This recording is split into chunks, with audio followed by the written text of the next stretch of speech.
Olá a todos. Foi notícia nos últimos dias e, a meu ver, deveria e merecia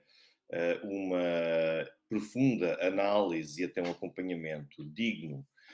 não só por parte da comunicação social, como por parte de todos, a visita do ex-secretário de Estado dos Estados Unidos, Henry Kissinger,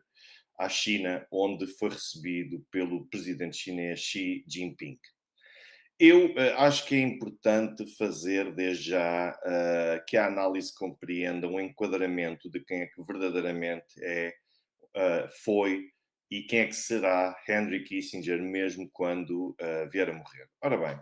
eu recordo que Henry Kissinger completou há dias 100 anos de idade. Estamos a falar de um século de vida. E Kissinger, basicamente, ele surgiu para o estrelato em 1957 com o seu livro sobre a possibilidade de guerra nuclear limitada. Foi também com ele que se iniciou a abertura do Ocidente à China e o fim do envolvimento dos Estados Unidos no Vietnã, entre um conjunto de outros eventos que nós podemos também e devemos até estudar e que teve este toque e que conviveram, de certa forma, por terem tido esse toque de Midas ou não por parte de Henry Kissinger. E não se esqueçam que o 25 de abril de 1974 também acabou por dar-se no apogeu da fama de Henry Kissinger. Portanto, sobretudo naquela era dos anos 70, em que, quer como secretário,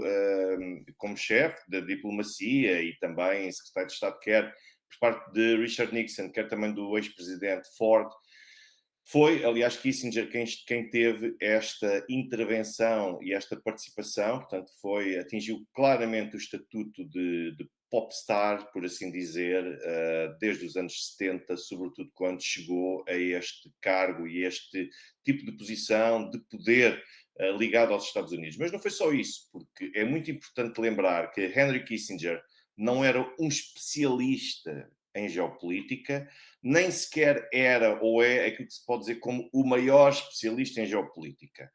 Henry Kissinger era o produtor de geopolítica, era ele que fazia acontecer os acontecimentos e foi ele que marcou e vincou tendências que ainda hoje se verificam e que fazem com que o mundo como nós o conhecemos hoje, ainda de certa forma, uma boa parte dele ainda é por influência da forma como Henry Kissinger posicionou os Estados Unidos e se posicionou também ele próprio na forma como fazia política, fazia diplomacia, fazia negócio, fazia relações pessoais. Portanto, se por um lado Kissinger era o indivíduo que não tinha qualquer problema em defender a guerra total e indiscriminada, aliás, que ele apoiou fortemente, por exemplo, o golpe de Estado que vitimou Salvador Allende e levou Augusto Pinochet ao poder no Chile, ou até mesmo a gestão da ocupação de Timor-Leste pela Indonésia, em 1975, também era Kissinger o indivíduo que sabia procurar o soft power, portanto, o poder leve, o poder brando, por assim dizer, e, por exemplo, ele abriu também o caminho à ida de Richard Nixon à China, o que, tendo em conta o contexto em que surgiu esta visita de Richard Nixon à China, nós não poderemos deixar de achar que foi um feito tremendo e extraordinário, sobretudo pensando que tanto os Estados Unidos como a China estavam a travar guerras por procuração e guerras até, e uma guerra, sobretudo dos Estados Unidos, direta contra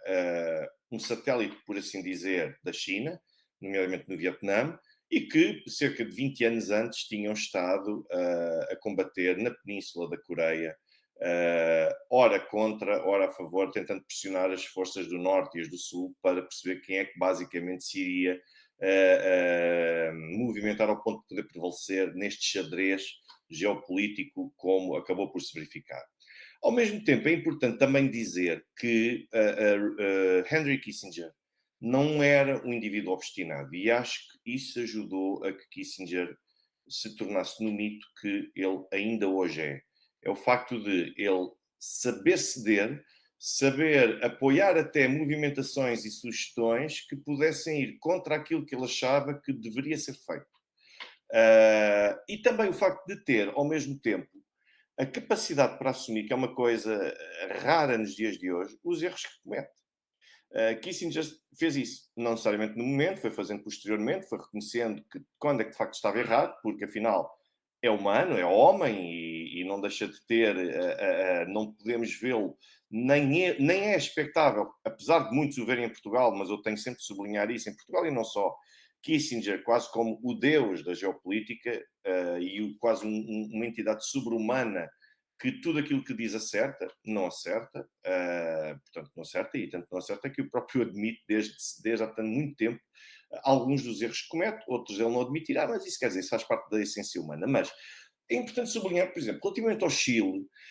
é até mais que sabido que Kissinger chegou a admitir a possibilidade de apoiar um golpe de Estado em Portugal, isto tentando estabelecer um paralelo do golpe de Estado no Chile, uh, nem com contornos muito diferentes, mas chegou Kissinger a admitir essa possibilidade para poder encerrar a liderança comunista no país, posicionando-se, por exemplo,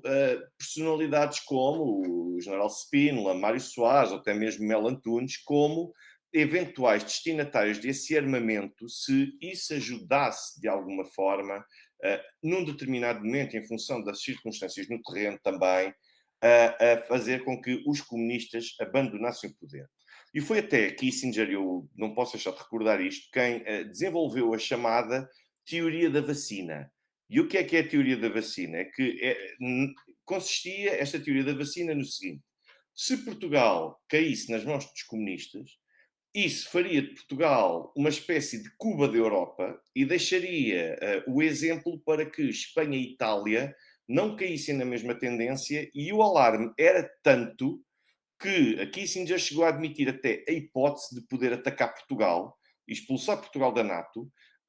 havendo mesmo o receio de que a liderança comunista do pós-25 de Abril pudesse partilhar informação classificada e até toda a informação sensível que tivesse à União Soviética, e não só, que Portugal pudesse servir como uma espécie de cavalo de Troia ao serviço da União Soviética para poder sabotar uma aliança da natureza da NATO. Depois, nós temos também ainda na documentação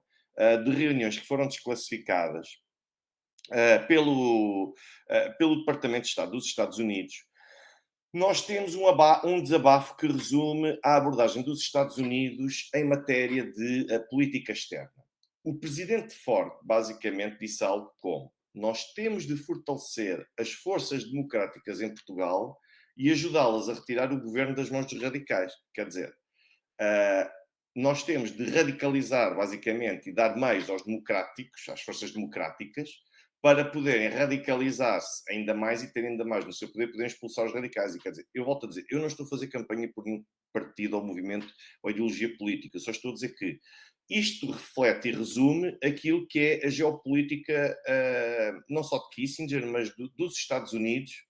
desde o final da Segunda Guerra Mundial até aos dias de hoje, que é reconhecer determinadas forças como forças democráticas. Porquê? Porque são aquelas que favorecem aqueles que são os interesses, ou que são vistas como favorecendo os interesses dos Estados Unidos, são as forças democráticas. Então vamos fortalecer. Quando se diz fortalecer, não é necessariamente injetar dinheiro para que eles possam ter capacidade de mobilizar pessoas, de fazer campanhas políticas, não é nesse sentido. Fortalecer é literalmente no sentido de fortalecer com armamento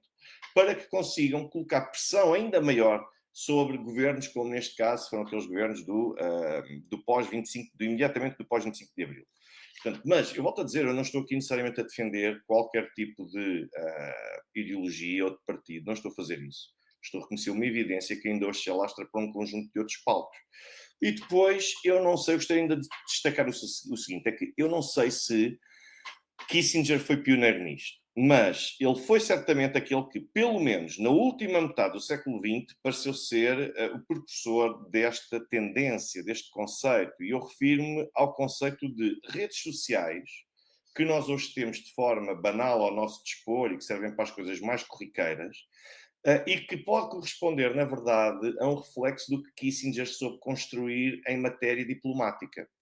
Não era só o tipo que construía pontes,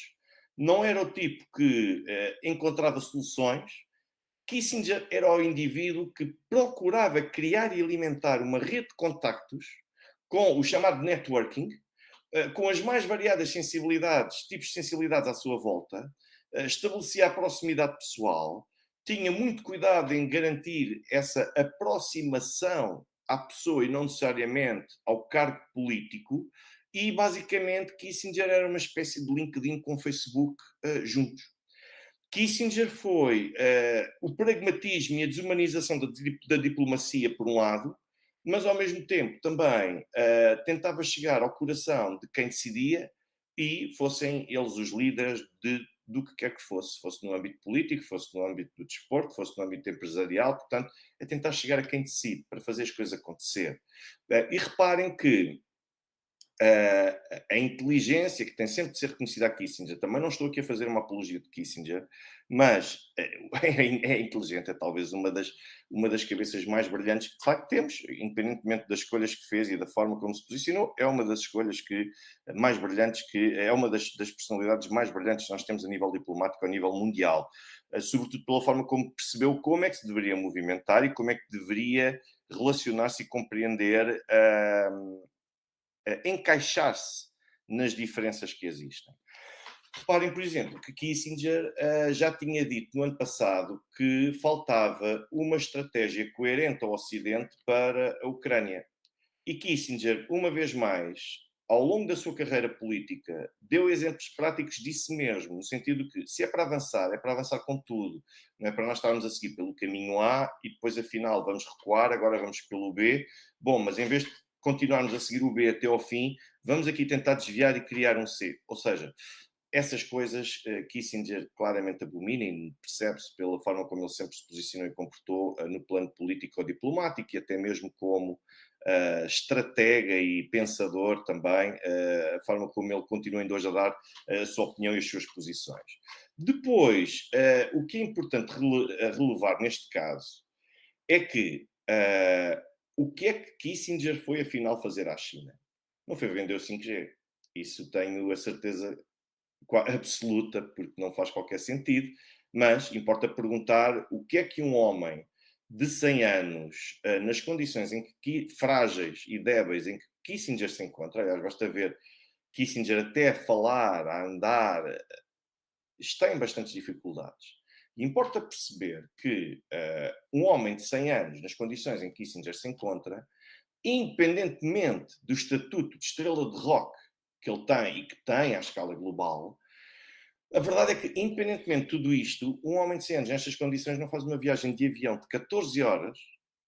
implicando a deslocação também consigo de uma equipa médica bastante alargada, um conjunto, toda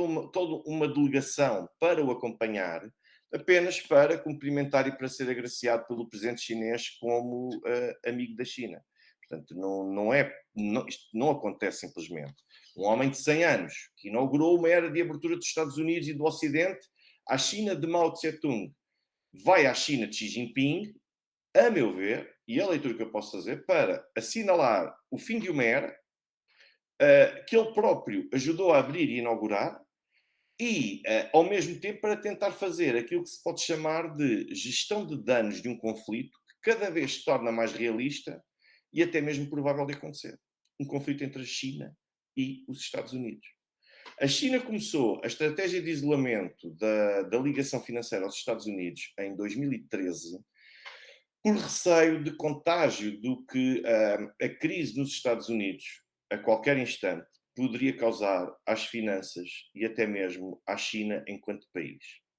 A situação financeira dos Estados Unidos, como todos vocês sabem, é débil. É ainda mais débil do que a saúde de Kissinger. E este é apenas um dos fatores que concorrem para o aumento da probabilidade de conflito armado real, e nós já não falamos sequer de uma Segunda Guerra Fria, que, a propósito, Kissinger disse há 2 anos que já estamos, neste momento, a subir o cume da montanha da Segunda Guerra Fria, e há 4 anos tinha dito que qualquer coisa como, estou a tentar ver se me recordo, mas foi qualquer coisa como nós ainda estamos na base da montanha da Guerra Fria, e depois disso nós já estamos a subir o cume da montanha da Segunda Guerra Fria. Sendo que esta ele próprio afirmou que seria muito mais perigosa, porque não só desta vez não existe desequilíbrio económico entre quem trava esta Guerra Fria, como existia entre a União Soviética e os Estados Unidos. Entre a China e os Estados Unidos não existe esse desequilíbrio,